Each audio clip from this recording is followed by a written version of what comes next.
Mbalamusiza nnyo bannaffe mwenna abatuwuliriza. Kwakayita eddakiika zino ziri 14 n'obutikitiki obugwamu eziyise ku ssaawa 10 eza Uganda.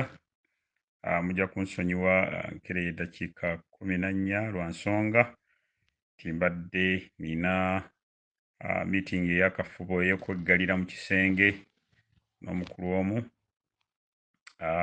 ku nsonga z'ekisinde kino, era tulina obuwanguzi bungi. Kale mbadde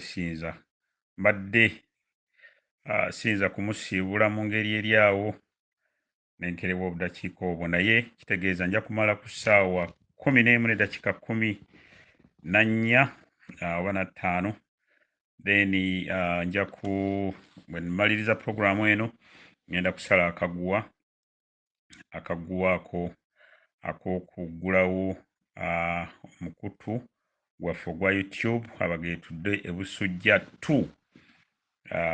Ogwo nno omukutu gwaffe olw'okuba nti tuli wala nnyo kakati, tuli wala buli lunaku olukya tuyina bingi bye tutuukako.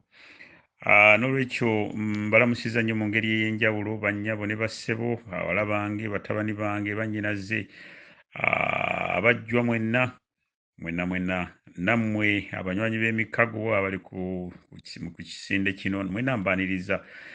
Ngobye bumale ne pulogulaamu yaffe Buganda Gyevudde ne Jeragga. Wabula nga sinnaba kutandika pulogulaamu yaffe eno ey'olwaleero, mbasaba bannange abakuba amasimu, mbasaba bannange munsonyiwe nga bwe nabeegayirira ne mbagamba mufube nga bwe musobola. Ate si nze nzekka, naye olw'okuba nti ekisinde kyaffe kikutteyo akati ng'enjogera bw'egamba, ekisinde kyaffe kifuuse kiganzi nnyo olw'ensomesa, olw'ebintu ebireetebwa kuno, olw'amawulire amalungi ge tufuna buli lunaku, olw'obuwanguzi bwe tutuukako. Ekisinde kifuuse kiganzi nnyo.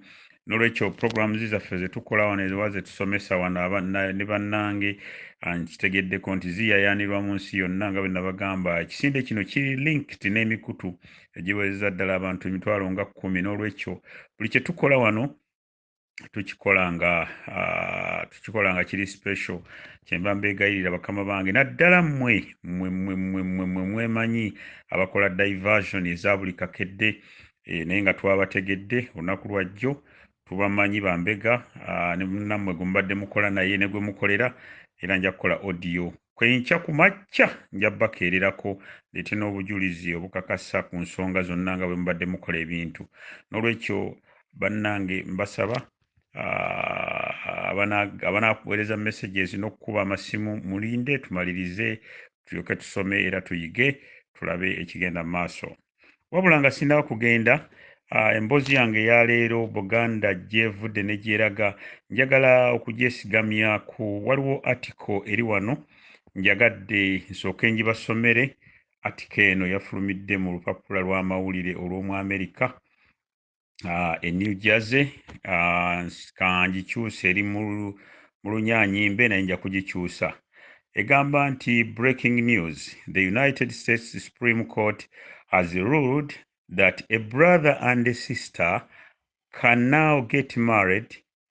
In New Jersey, brother and sister have won the right to marry after a landmark ruling by a Supreme Court of the United States. Ekivunulwa nti kooti eyitibwa Supreme Court, kooti esingayo obukulu mu United States of America, esaze omusango era nekkiriza abooluganda omulenzi n'omuwala bafumbiriganwe. Owulira? Kooti ya United States of America esingayo obukulu, Supreme Court, esaze omusango nti omwana ow'obulenzi n'ow'obuwala abooluganda baddembe okufumbiriganwa. In a 5-4 ruling, 5 judges unanimously granted the appeal by James Barnes 41 and Victoria Barnes 38 today after a 10-year-long battle. Ne bagamba nti bajjaaji bataano basaze omusango nga bagusala era ne basala omusango ne bagamba nti omwami ayitibwa James Barnes ow'emyaka 41 ne Victoria Barnes ow'emyaka 38 abooluganda bano baddembe okufumbiriganwa. Omusango gumaze emyaka 10 ng'abategeera bagugaanye naye gavumenti ya Amerika kooti ya Amerika ya Supreme Court e New Jersey ne bakkiriza bafumbiriganwe. The overjoyed pair said they did it for the millions of Americans who want to get married, brothers and sisters. Bagambye bo bennyini bano abagwagwagwagwa nze bempita abagwagwagwa James Barnes 41 ne Victoria Barnes mwannyina baga nti bakikoze okulabirako babeere ekyokulabirako kwabo abooluganda abaagala okufumbiriganwa mu Amerika. Lwaki ndeese ebintu bino? Lwaki ndeese amawulire gano breaking news gakafuluma nti bajjajjaffe abaategeka omusingi omugumu mu Buganda baateekawo empisa n'ennono n'obulombolombo ne constitution ye constitution etali mpandiike kwe tutambulira. Bajjajjaffe bano tebaasoma nga mmwe bwe mugamba, baali tebamanyi kompyuta, baali tebamanyi bino bya digito, baali tebamanyi bino bye twerimbikamu, naye baatutegekera omusingi omugumu. Baatutegekera omusingi omugumu ennyo gwe twenyumirizaamu mu Buganda. Era ng'ebimu ku ebyo bye baatutegekera kwe kulaba nti baali bagezi nnyo nti abaana bwe bazaalibwa nga bava mu musaayi gwe gumu tebasobola kufumbiriganwa. Tosobola kuwasa mwannyoko. Mu nsangi zino bingi ebizze bikyuka mu Buganda nga n'abantu abaagala okukyusa ensi yaffe, abaagala okutuggyako obulombolombo n'ennono, abaagala okukyusa empisa zaffe baaminaani.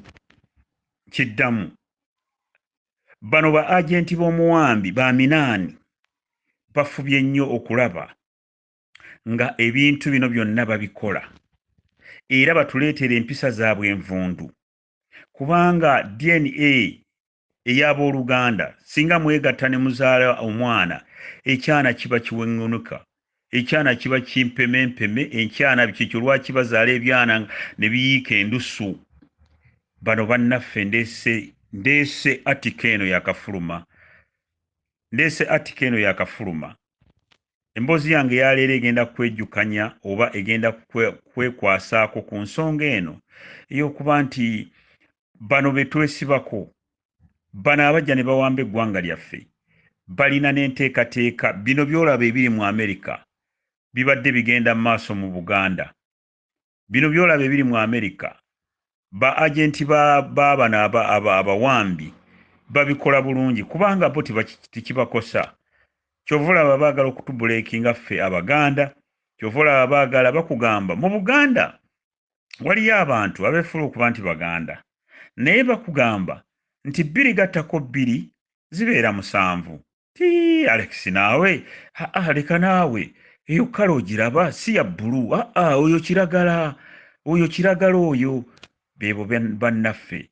Kale nno njagadde olwaleero tugenda kwogera ku bulombolombo n'empisa zaffe ng'Abaganda. Abaganda omwana omuwala baamuteekateekanga batya ng'agenda okufumbirwa, omwana omulenzi baamuteekateeka batya ng'agenda okuwasa, baakolanga batya edda nga ebintu byonna tebinnaba kwonooneka.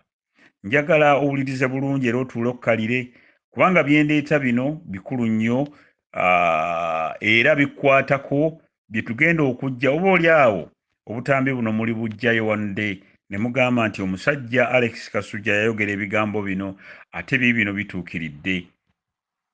Kankomewo.